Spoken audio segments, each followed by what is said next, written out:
Gente, voltei! Tudo bem com vocês? Mais um vídeo aqui do Colégio Bezerra de Araújo.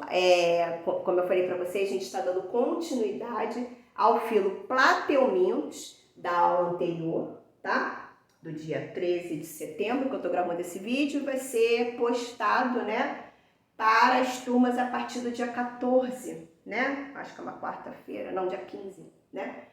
Que é uma quarta-feira agora, tá bom?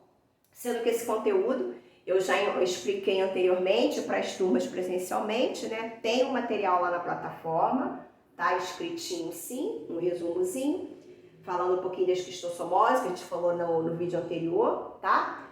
Inclusa nesse filo Plateumintos, animais de corpo achatado e meio que plano, que remetem ao que a gente chama de verme, né?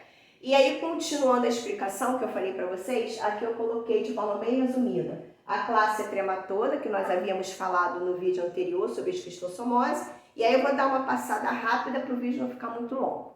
Dando continuidade, faltou a gente falar da classe cestoda, né?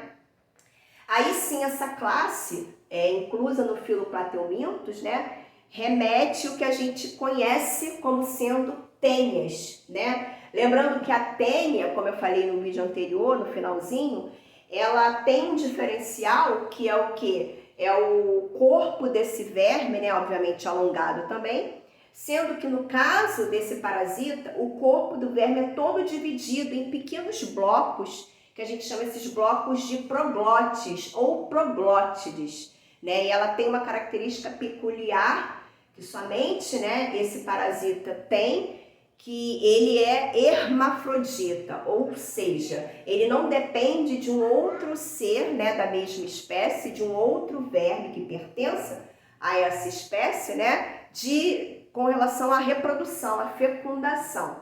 Ou seja, cada bloquinho desse que compõe o corpo desse parasita, que configura o que a gente chama de tênia, é chamado de proglote ou proglótides, e essas proglotes é que ficam gravíticas, elas é que ficam grávidas e dão origem, obviamente, a outros vermes da mesma espécie.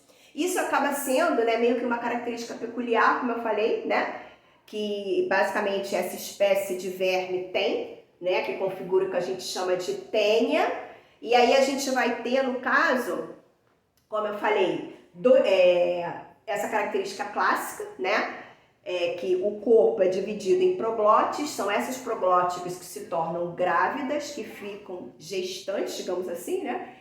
E aí uma característica também clássica, né, desse verme é que o problema é que essa proglote, ela pode soltar do corpo, né, do verme e fazer um tour pelo nosso corpo. E de fato essa proglote, ela pode alcançar o cérebro do indivíduo. E aí pode levar a um quadro de uma patologia neurológica, né? Até mesmo uma meningite, digamos assim. Então, o problema desse parasita é que ele tem como característica essa característica que eu falei para vocês aí, né? É um único verme, é um verme hermafrodita. O corpo dele é dividido em pequenos pedaços. Esses pedaços são chamados de proglotes ou proglótides. E, de fato, esses fragmentos é que se tornam grávidos, né? Que vai dar origem a outro verme dessa espécie. E aí a gente vai ter como característica das tênias, eu botei elas não têm sistema digestório, são animais bem simples, né? E aí como elas não têm sistema digestório, elas vão ter uma característica também clássica, que é o quê? De que elas vão se alimentar, né? Como elas são vermes, elas são classificadas como sendo endoparasitas, né? Porque a gente tem ectoparasita é o quê? Externo, que está fora do nosso corpo. Então a gente tem como exemplo de ectoparasita, só para vocês traçarem um paralelo sobre isso aí e darem uma relembrada. Ecto é externo. Então ectoparasita a gente tem no caso o carrapato, né? A própria pulga, né, o piolho, são exemplos de ectoparasitas externos no corpo do indivíduo. E quando a gente fala de plateumintos, de vermes, remete ao que a gente chama de endoparasita, ou seja, são parasitas que precisam se instalar dentro do corpo de algum indivíduo, de algo que tenha vida, para aí sim se beneficiar ou retirar todos os benefícios pertencentes ao corpo daquele hospedeiro que ele se instala, no caso, nós seres humanos. Então, as tênias, elas são consideradas endoparasitas, elas precisam estar inseridas dentro de um corpo de hospedeiro, muitas das vezes somos nós, né? E aí ela vai se beneficiar de todos os nutrientes, né, que a gente tem a nível intestinal. Uma outra questão que eu vou falar para vocês, né, que às vezes pode passar despercebido. Os parasitas, né, aí é um mecanismo da natureza mesmo, eles tendem a se instalar em órgãos do sistema digestório, por quê? Porque sempre ali vai transitar comida. O nosso intestino delgado, né, não sei se vocês já estudaram anatomia, enfim, quem já estudou, sabe que de fato a maior concentração de nutrientes, a maior parte de aproveitamento, de absorção daquilo que a gente consome ao longo do nosso dia a dia, de fato é absorvido a nível do intestino delgado, né? E aí os parasitas, eles não são bobos, eles vão se instalar numa região que tem de fato o quê? Que é rica em nutrientes, tá?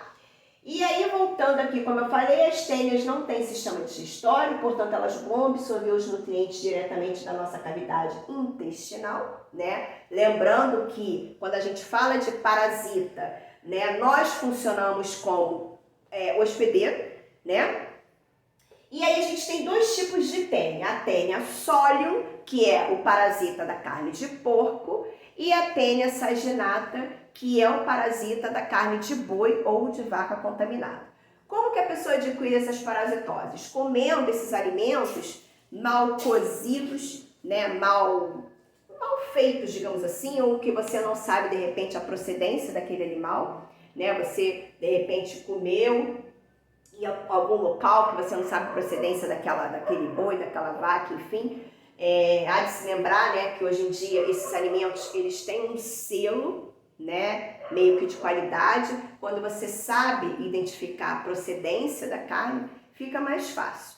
O perigo é quando você come, né, esses alimentos mal cozidos, né, praticamente cru. Ah, professor, e se congelar? Não vai livrar não, tá? O problema é você saber mesmo, a questão é você saber a procedência daquela carne e de fato, né, como que aquela carne vai ser preparada, tá bom?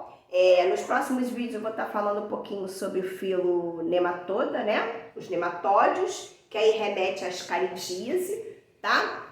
Que é uma patologia, né? Que quem estudou parasitologia tem que se lembrar, né?